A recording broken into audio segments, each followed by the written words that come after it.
नमस्कार मित्रों, सरल संस्कृत व्याकरण चैनल में मैं अरुण पांडे आप सबका हार्दिक स्वागत करता हूं। आज मैं आप सबके लिए लेके आया हूं उपजाति छंद।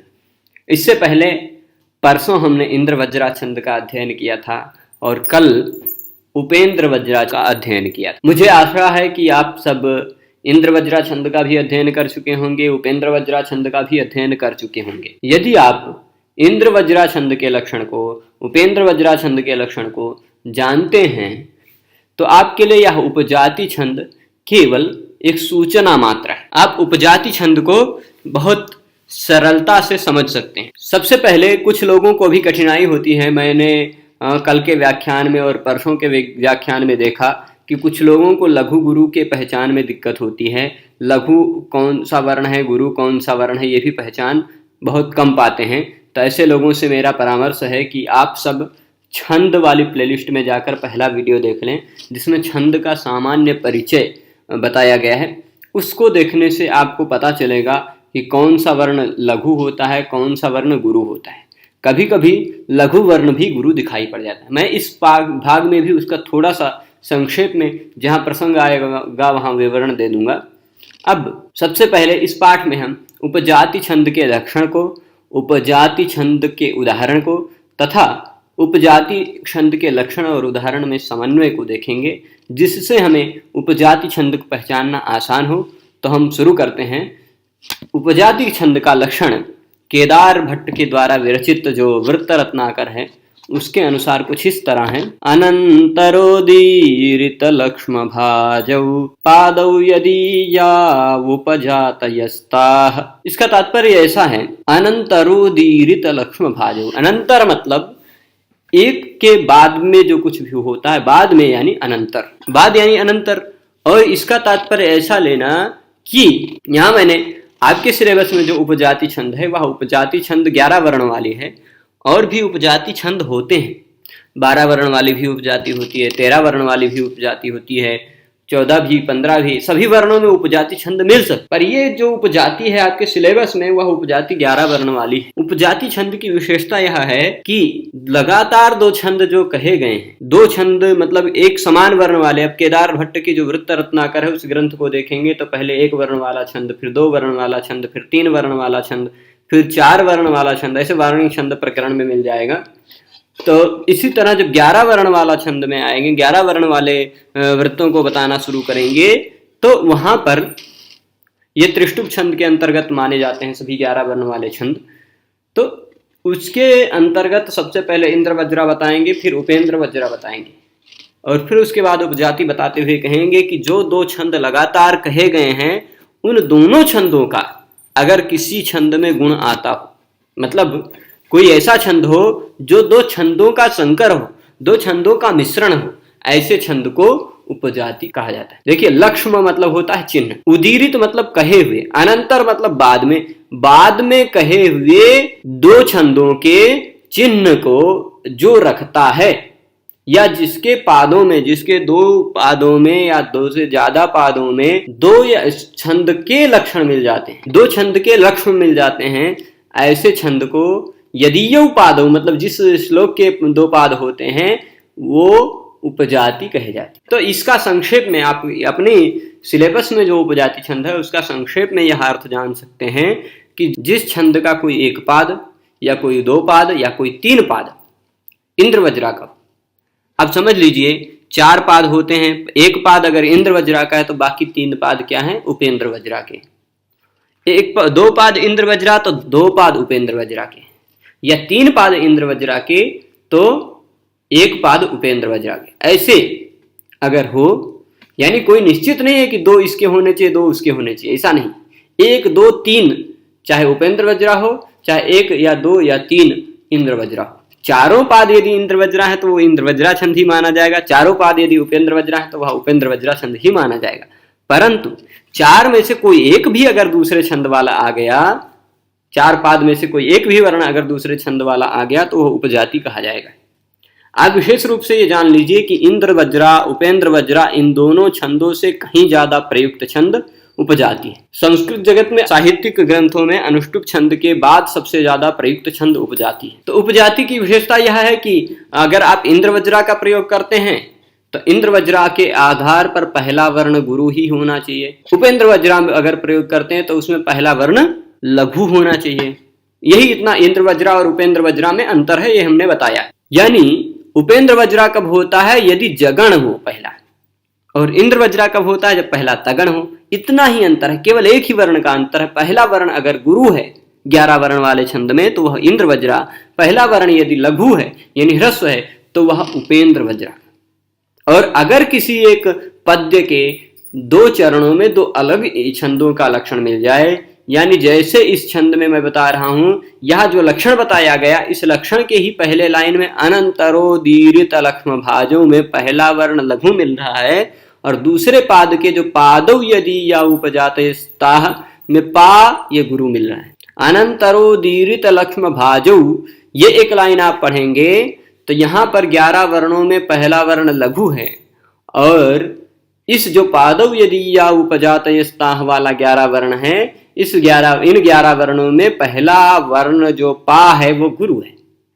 ये अंतर दोनों तरह का आपके, इसलिए उपजाति छंद का लक्षण 2 लाइन में बनाना पड़ा क्योंकि 2 पाद दिखाने हैं और दोनों पादों में 2 अलग छंदों के लक्षण दिखाई पड़ रहे हैं। और सभी गुरु लघु गुरु एक जैसे मिलते होंगे। जैसे नन है यहाँ गुरु तो यहाँ दौ गुरु है, यहाँ त लघु है तो यहाँ य लघु है, यहाँ रो गुरु है तो यहाँ दी गुरु है, यहाँ दी गुरु है तो यहाँ या गुरु है। उसी और सभी वर्णों में आप मिला लेंगे तो समान मिलता है, पर पहला ही वर्ण ये एक जगह लघु एक जगह गुरु मिल रहा है। यानी 2 पादों में 2 अलग छंदों के लक्ष्म मिल रहे हैं, 2 अलग छंदों के लक्षण मिल रहे हैं। तो इसलिए वह एक ही छंद जो मिश्रित छंद होता है वह छंद उपजाति छंद कहलाता है। यह एक जो उदाहरण के रूप में मैंने आप सबके सामने रखा है, यह कालिदास कृत कुमार संभव महाकाव्य का प्रथम श्लोक यानी मंगलाचरण है, जो वस्तु निर्देशात्मक मंगलाचरण का एक उदाहरण माना जाता है।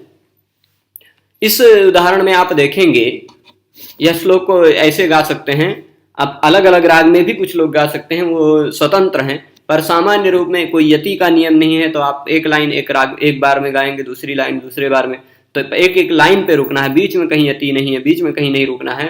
तो अस्त्युत्तरस्यां दिशि देवतात्मा हिमालयो नाम नगाधिराजः पूर्वापरौ तोयनिधिवगाह्य स्थितः पृथिव्या इव मानदण्डः।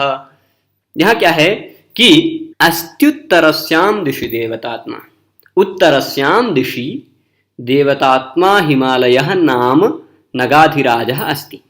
उत्तर दिशा में देवतात्मा, देवताओं की आत्मा जैसी आत्मा वाला, देवताओं की स्वभाव जैसा स्वभाव वाला हिमालय नाम का एक नग यानी होते हैं पर्वत। नग गच्छन्तीति नगाः पर्वताः, जो नहीं जाते हैं वो नग कहे जाते हैं, पर्वत कहे जाते हैं।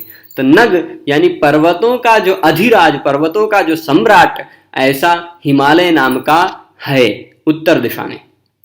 और वह उत्तर दिशा में स्थित जो हिमालय नाम का नगाधिराज है वह पूर्व दिशा में और पर दिशा में, पूर्व और अपर दोनों दिशाओं में वह तोय निधि मतलब जल निधियों का अवगाहन किया हुआ है। वगाह्य, यहाँ अवगाह्य ऐसा होना चाहिए, परंतु अव के आ का लोप हो गया है भागुरी ऋषि के मत में।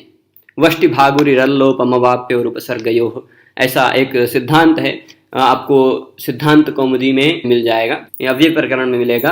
अव और अपि इन दोनों उपसर्गों के आ का लोप हो जाता, तो यहाँ अव के आ है उसका लोप हुआ है, वो विषयांतर हो जाएगा। पर पूर्व और अपर दोनों दिशाओं से, पूर्व दिशा और पश्चिम दिशा मतलब ये दोनों साइड से वह जो हिमालय नाम का जो पर्वत का सम्राट है वह तोय निधि द्विवचन है, 2 अलग समुद्रों का अवगाहन किया हुआ है। एक तरफ से दूसरा समुद्र, दूसरे तरफ से दूसरा समुद्र का अवगाहन करके पृथ्वी के मानदंड की तरह स्थित है, ऐसा इसका अर्थ है। पर हम यहाँ उपजाति छंद को पढ़ रहे हैं तो इसमें आप देखेंगे पहले चरण में इंद्र वज्रा छंद का लक्षण घटित हो रहा है। पहला वर्ण मैं पहचानने का तरीका यही बता दे रहा हूं, अगर पहला वर्ण आपको गुरु दिख रहा है तो आप समझ लीजिए कि यह इंद्र वज्रा छंद है। 11 वर्ण वाले छंदों में पहला वर्ण गुरु दिख रहा है तो वह इंद्र वज्रा है, पहला वर्ण लघु दिख रहा है तो वह आप समझ लीजिए कि उपेंद्र वज्रा है। तो आप कहेंगे कि आ कैसे गुरु हो गया और ही कैसे लघु है, तो ये मैं बता देता हूं कि सानुस्वारो विसर्गांतो दीर्घो युक्त परश्चयः वा पादांतो गुरु ज्ञेयो ज्ञेयो न्यो मात्रिको लघु। ऐसा मैंने पहले ही पाठ में बताया था कि जो अनुस्वार के साथ वाला हो वह भी गुरु माना जाता है, यानी जिसमें अनुस्वार लगा हो वह चाहे ह्रस्व ही हो, अंग कंग खंग इत्यादि जो अनुस्वार वाला है वो भी गुरु है। विसर्ग वाला अह कह खह इत्यादि भी गुरु माना जाता है। फिर दीर्घ जो है वो तो गुरु माना ही जाता है। युक्त पर है, युक्त पर यानी ऐसा वर्ण जिसके तुरंत बाद में दो या दो से ज्यादा व्यंजन संयुक्त होकर आ रहे हैं, एक साथ आ रहे हैं, तो वो भी लघु होते हुए भी गुरु माना जाता है।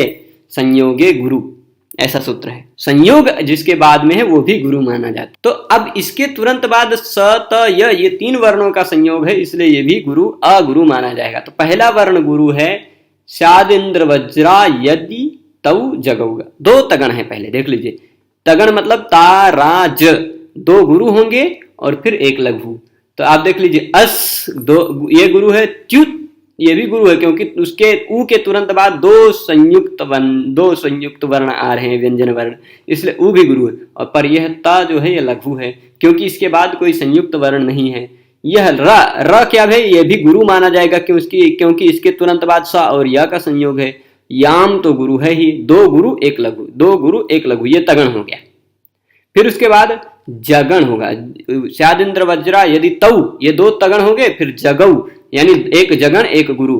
तो जगण यानी क्या होता है, 2 लघु होते हैं दोनों साइड वाले, बीच वाला गुरु होता है, ये देख लीजिए जगण है। और फिर उसके बाद एक गुरु फिर दूसरा गुरु। तो चारों लाइन में आप देखेंगे दूसरी लाइन में उपेंद्र वज्रा छंद का लक्षण मिल रहा है, ह्रस्व है, पहला वर्ण लघु है, यहाँ पहला वर्ण गुरु है, यहाँ पहला वर्ण लघु है। क्यों लघु है, क्योंकि ये स्थि है ना, थी लघु है और ये ह्या का या है, उसके कारण ये स्थिता के चलते ये ह्या का यो या है वो गुरु माना जा सकता है। अथवा पदांत होने के कारण गुरु माना जा सकता है क्योंकि स और था का संयोग भले दिखाई पड़ रहा है परंतु संयोग जिसके बाद में है यानी संयोग से जो पहले वाला वर्ण है वो गुरु माना जाता, संयोग वाला नहीं। तो इस तरह से हम देखें कि यहाँ पर चारों चरणों में से 2 चरण, पहला और तीसरा, ये 2 चरण इंद्र वज्रा छंद के नियमों के आधार पर हैं और दूसरे और चौथे जो 2 चरण हैं वे 2 चरण उपेंद्र वज्रा छंद के नियमों के आधार पर हैं। और मैंने आपको बताया कि 2-2 ही हों ऐसा नहीं, कहीं एक चरण वाला भी मिल जाएगा, मतलब इंद्र वज्रा एक ही लाइन में मिलेगी और 3 लाइन में उपेंद्र वज्रा मिल जाएगी। ऐसा भी हो सकता है कि 3 लाइन में उपेंद्र वज्रा मिल जाए, एक में इंद्र वज्रा, 3 लाइन में इंद्र वज्रा मिल जाए, एक में उपेंद्र वज्रा, या 2 इंद्र वज्रा 2 उपेंद्र वज्रा, ऐसा किसी भी तरह से हो सकता है, तो वह उपजाति छंद कहलाता है। अब नोट पहचान मैं ये बता दे रहा हूं संक्षेप में। मैं अभी तक आप सबको आर्या, अनुष्टुप, इंद्र वज्रा, उपेंद्र वज्रा ये 4 छंद पढ़ा चुका हूं। तो इंद्र वज्रा और उपेंद्र वज्रा छंदों के वीडियो, इन चारों छंदों के भी वीडियो यदि आपको नहीं मिले हैं तो आप प्लेलिस्ट में देख पाएंगे, वहां पर मिल जाएंगे। पर अभी संक्षेप में यह मैं बताऊंगा आप सबको कि इंद्र वज्रा, उपेंद्र वज्रा और उपजाति इन तीनों छंदों में क्या अंतर है, इन तीनों छंदों में हमें पहचान करना है तो कैसे हम पहचाने। तो ये एक विशेषता जान लीजिए तीनों छंदों का कि जिस छंद के, जिस श्लोक के चारों लाइनों में पहला वर्ण अगर लघु यानी ह्रस्व मिल जा रहा है और वह छंद यदि 11 वर्ण वाला है तो वह आपके सिलेबस के आधार पर, स्थित छंदों के आधार पर वह उपेंद्र वज्रा छंद कहा जाएगा अगर पहला वर्ण लघु है तो। और 11 वर्ण वाले छंद में यदि पहला वर्ण आपको गुरु मिल जा रहा है चारों चरणों में तो वह छंद आप निस्संदेह कहते हैं कि वह छंद क्या है, इंद्र वज्रा छंद है। यदि प्रथम वर्ण गुरु हो तो इंद्र वज्रा और प्रथम वर्ण लघु हो तो उपेंद्र वज्रा हो जाती। पर कोई ऐसा भी श्लोक 11 वर्ण वाले चरणों वाला मिल सकता है जिसमें पहला वर्ण कहीं गुरु भी मिल रहा है कहीं लघु भी मिल रहा है, जैसे यहाँ अस और पू ये 2 गुरु मिल रहे हैं और ही और स्थि ये 2 लघु मिल रहे हैं। ऐसा अगर कहीं आपको मिल रहा है तो वह समझ लीजिए कि वह उपजाति छंद हो। तो उपजाति छंद का इस तरह से हमने इस पाठ में देखा।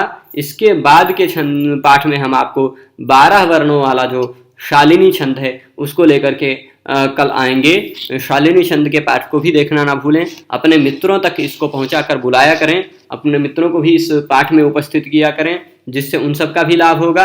और विशेष करके आप सबको बताना चाहूँ कि आप सब हमारे टेलीग्राम ग्रुप से भी जुड़ सकते हैं। टेलीग्राम चैनल पर भी जुड़ेंगे तो वहाँ पर भी आपको दैनंदिन पाठ मिलते रहते हैं। वहाँ पर समय समय पर पीडीएफ भी मिलता रहता है। किसी भी ग्रंथ की पीडीएफ की भी आवश्यकता हो तो आप हमें यहाँ कमेंट के माध्यम से कह सकते हैं, उसका भी हम प्रयास करेंगे कि आप सबको वो भी मिल जाए। आप हमारे फेसबुक पेज से भी जुड़ सकते हैं, वहाँ पर भी पाठ में अपलोड करता रहता हूँ, इसी तरह का पाठ वहाँ भी मिलता रहेगा। तो ज़्यादा से ज़्यादा इसको आप अपने मित्रों तक पहुँचाएँ। पूरा पाठ देखने के लिए धन्यवाद। आज इतना ही। इसके बाद अगले छंद के पाठ के साथ हम कल मिलते हैं। धन्यवाद।